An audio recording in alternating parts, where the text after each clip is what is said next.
our nominee, and I will be our nominee, thanks to what you have done here in this great state.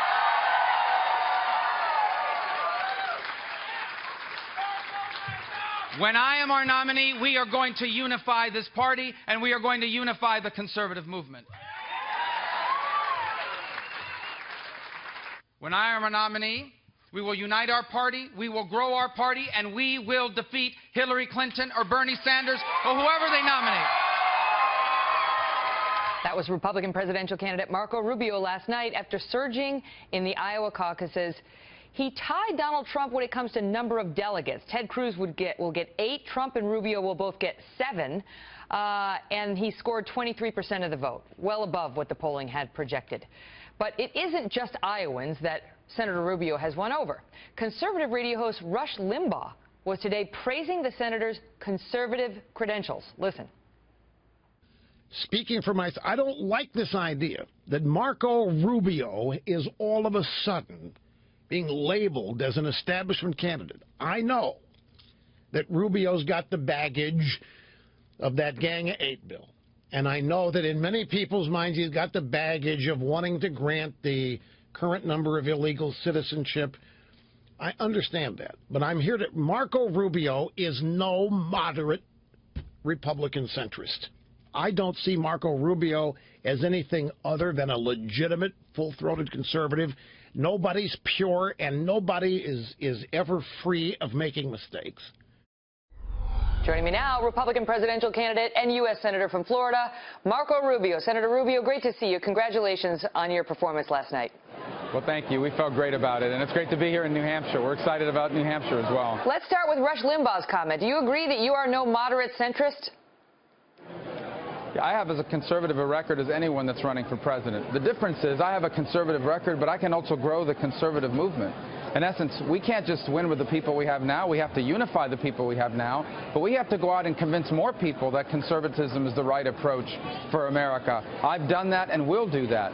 We're going to go to people that are struggling under student loans, the single mothers struggling paycheck to paycheck, the hardworking families across this country who are living the way that I grew up, and we are going to convince them that conservatism is the right way forward for them and for our country. Now, as you know, one of your competitors took a shot at you today, Governor Chris Christie, who is really hoping to perform better in New Hampshire than he did in Iowa. Here's what he had to say about you coming to New Hampshire and your performance. Listen. I'm not the boy in the bubble, okay?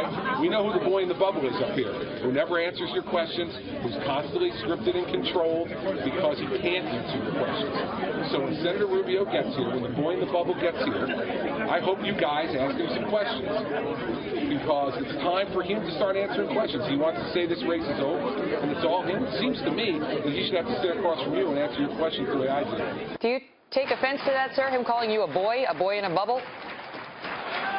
Look, I think Chris didn't perform very well last night in Iowa, and sometimes when people get disappointed, they react poorly. As far as answering questions, Megan, I've been with you at least once a week. We did a debate. You've asked me tough questions. Lots of them. Others have asked me tough questions. I answer tough questions all the time, but he says you're here's too the bottom scripted. line. I'm not in this. You are very smooth. Your acceptance, not acceptance, but your remarks last night were amazing. You were so articulate. There was no teleprompter. To those who say, oh, he's scripted, is that scripted or is that just how you talk? Well, that's what I believe. And obviously, when you're running a campaign, you're driving a message. But why would I tell people anything other than what I believe passionately? Look, I believe this is the greatest country in the history of the world, but that's not automatic. Every generation is going to have to do its part. And if we have another 4 years like the last 7, we are not going to remain a great country. And that's why this is a time for urgency. I'm urgent about that. I feel a sense of urgency about getting this right, and I try to communicate that. I'm about to do it here in New Hampshire, and every chance I have to go on your show, I'm trying to do it as well. Well, I will vouch for you that you have come on the Kelly File regularly, and you always sit for the tough questions, and I'll know for the record you never complain, never once, even if we ask really tough questions, which I appreciate. Okay, but I want to ask you this. So now that you're, we got the Marco momentum, as they call it, you know who's going to come after you both guns blazing. His name starts with D, and his last name starts with T, and you're going to be right in the middle of the crosshairs for him now that you're giving him a run for his money. How are you going to handle Donald Trump's attacks on you? Well, again, we've dealt with that early in the summer, and we'll deal with it. If someone says something that's not true or I think is below the dignity of the presidency, we'll address it. But I'm not going to get off the topic of why I'm running to begin with. Again, I didn't get into this race to fight with other Republicans. I'm more than happy to talk about policy differences. We do have policy differences, and we'll discuss those. But I really want this campaign to be about ultimately nominating the right person, a real conservative that will unify the party, grow the conservative movement, and then win this election. Hillary Clinton cannot be the president of the United States, and that's what I'm going to focus on. And if someone said something that's not true, we'll address it, but we're going to keep our focus on what matters here. There are still so very many Republicans running for president, and I know New Hampshire has a way of being a clearinghouse for that, but let me get specific with you. Do you think it's time for Jeb Bush to drop out? No, I don't think it's time for anybody to let them. I mean, they've been working so hard. Look, I respect these people that are running. This is hard. They're working just as hard as I am.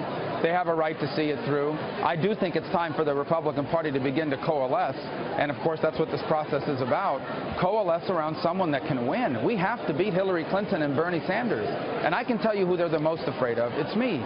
Hillary Clinton attacks me 5 times for every 1 time that someone else is attacked. And there's a reason for that, Megan. They know that if I'm our nominee, we're going to win. And so I think it's time for voters to start coalescing. The candidates, they've worked hard. They deserve to see this through, at least through New Hampshire. You'll never hear me either calling for someone to drop out, and you'll never hear about me making up rumors that someone is dropping out in order to try to get votes. What is winning for you in New Hampshire? No Republican in modern history has ever gone on to win the nomination without winning either Iowa or New Hampshire. But right now, you are not poised to win New Hampshire, according to the latest polls anyway. So what's winning for you there?